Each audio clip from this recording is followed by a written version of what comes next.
Tobě to vadí, že si mu práci, tak o tom ani nevíš. Za to neříkej, no a to je ten princip toho fantáka,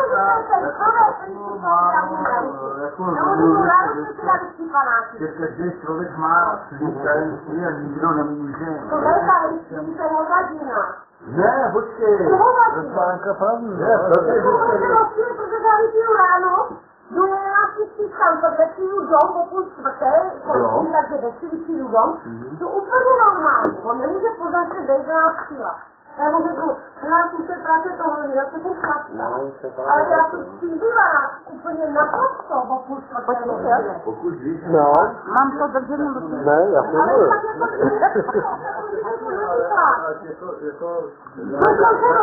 to se chlastám.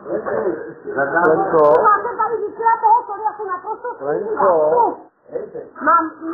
Měla jsem dobrou náladu. Měla jsem dobrou náladu, nemůžám se, nebliju. Nemůžám se, nebliju. Ne, já se nenechám urážet od něho, mě už to chce, tak asi mě nevšímá hodnovo. Dejte mi někdo cigár, já mám uvnitř.